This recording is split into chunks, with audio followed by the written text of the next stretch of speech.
Hi guys, lumabas kami. Ayan, mukhang ngarag.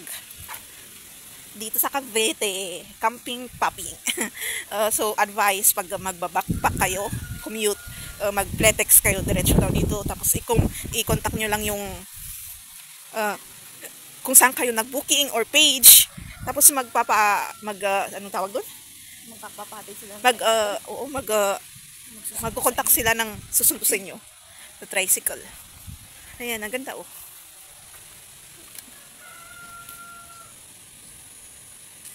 Day 1 to. So, balik tayo sa pinag-uusapan.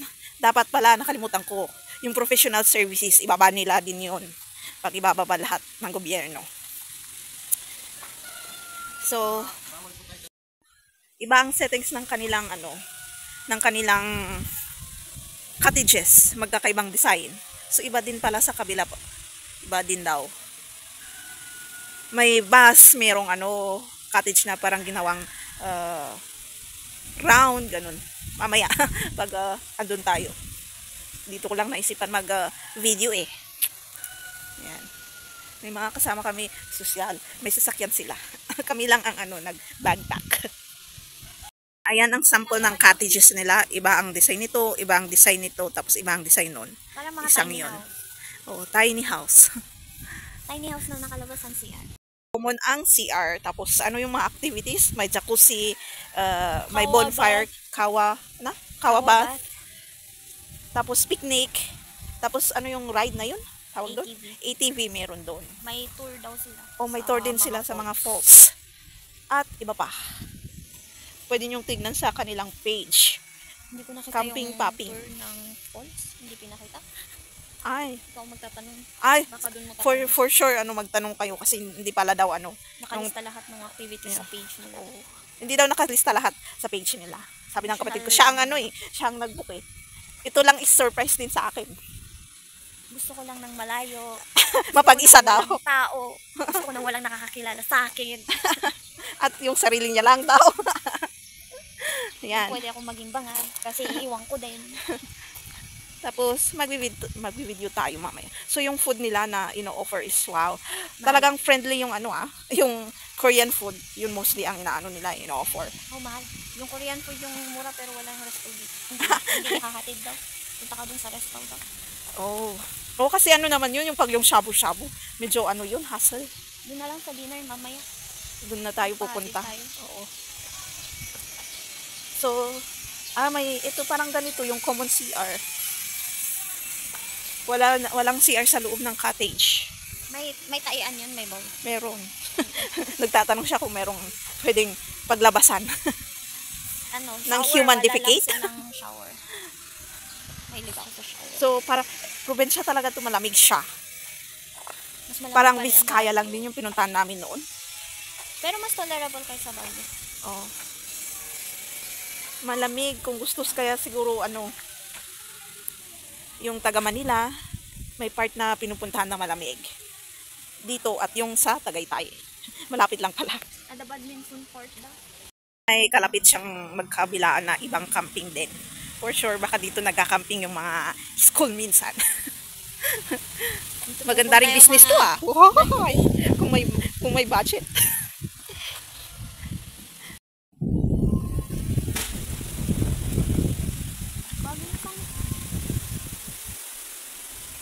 Ayan yung magkakaibang design.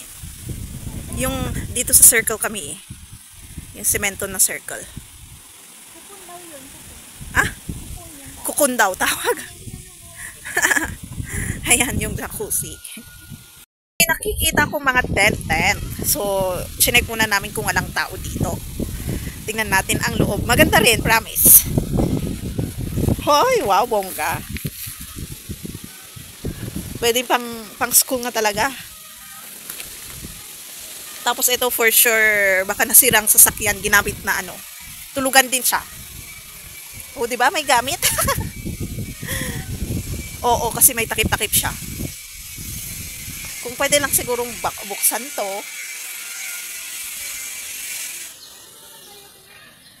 Ayan.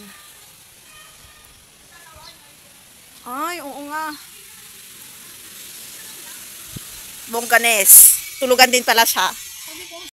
Nakita namin yung kawa. Makitang-kita pa yung oil. Yung oil ng kawa. Manakit ka ng tawilin ko dyan. Ayan, talagang lulutuin ka ata dito eh. Ayan oh, may na-burn na woods.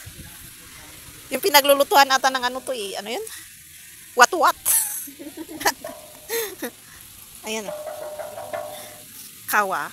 Yung leaves dyan sa trees ang ginamit. Bongga. Yung mantika talaga, gusto kong i-touch pero ew. Activity. Yung horse. Yung horse, ano yan? Hindi pinakain ng joke. Bastos. Pero totoo, ang payat. Mag-isa pa. Mas payat pa siya kaysa sa yung Ayan. naming horse. Ito ang gagawin namin ngayon.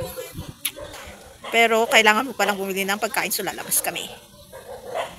And ito, jacuzzi na to parang gusto naming iswap sa ito. Paluto namin sarili namin. Ayan yung activities. Nagpaayos. Tapos ayan pa ang kuko. Kaartihan. Kaartihan sa materialistic world. Wait, yung OMG. Ayan oh. Natanggal siya. Ay, hindi naman. Bangking lang. Ito bakit natutusok ang ano ko? Hindi pala siya. Ayan oh.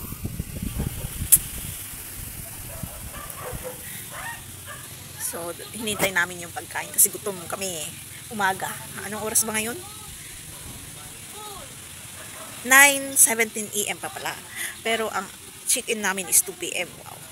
Ang haba ng sakto magpapahatid kami para bumili ng pagkain. Tapos i-end ko na doon yung video. Tapos next video naman yung iba. Dito na kami sa cottage. Ayan oh. Ganito ang loob niya. Ayan ang kama. So parang ito is yung ginagamit sa yung ilalim ng kalsada or kanal. Yung circle na ano ba yan? Idudugtong-dugtong. Yung malaking kanal na yun. Parang yun atang ginamit dito. Tapos pinalitadaan na lang to. Cute din. Yan. Tapos pinalagyan ng glass panels. May TV pa. Kailangan natang may babayaran ka dyan sa remote. So, ayan yung labas. Ayan. Ayan. At yun ang CR. Yung circle din na yun. Napatayo. Medyo mahangin ngayon. So, parang may ulan-ulan siya kanina. May shower. Sana hindi umulan. Dito ka nakatira. Okay lang ba sa'yo kahit ganito kaliit yung Tapos ganyan ang view. With the open off. Door and window. Diba? Provincial life. Guys, wala kaming na activity ngayon. So, ito, natutulog na nga lang kami. Bukas na lang. Bukas the whole day. Mapapagod. Hindi kami natutulog. The whole day na. Hindi naman, lumabas tayo na malingke. So, be ready lang. Sa chinelas, ganon. And,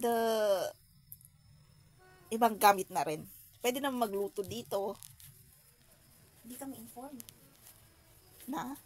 Pwede magluto para bumili tayo before tayo punta. Tanungin nyo na lang kung anong gusto nyong tanungin. Yun ang mas maganda. And,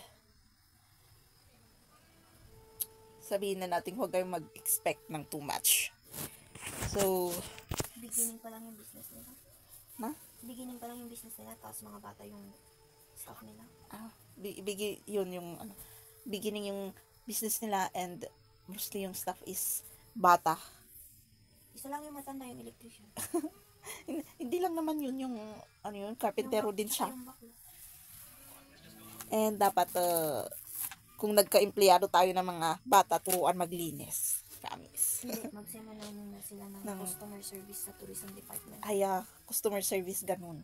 Hindi lang naman Kasi medyo nababastusan kami na nag-aral.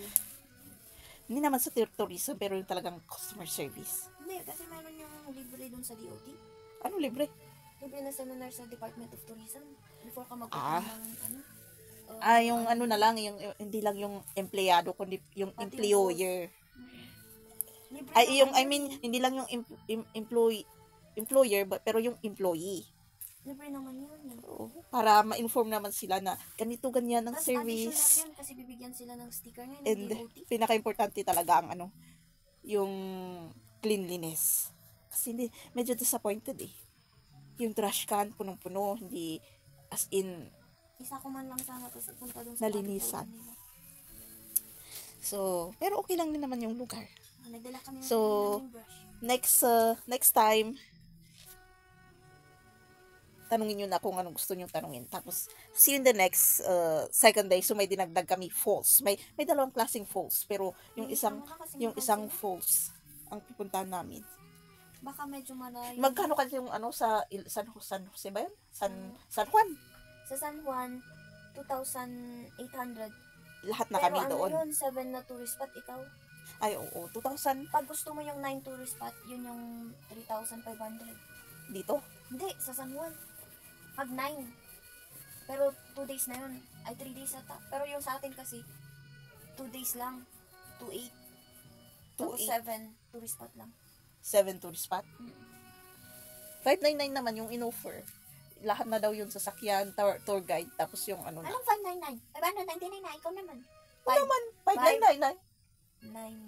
99. What's wrong with Kala ko naging 5,000 eh. 599? Ano na yung sasakyan, yung tour guide, tapos yung, Dala na lang kayo pagkain mo pala. ano tawag doon sa maintaining yan. Green fee? So, Environmental fee. see you on the next day. So, natuloy ang dalawang activity ngayon pala. So, about sa cleanliness, sa bagay, marami din tayong nakikitang hindi lang ganun, pero sa lahat ng tourist spot sana na inn, or ganitong camping, or anong mang klase, panatilian sana nila yung cleanliness. As much as possible. Kasi tourist spot sila eh. Yun din ang isang dinadayo, yung makapag-refresh ka.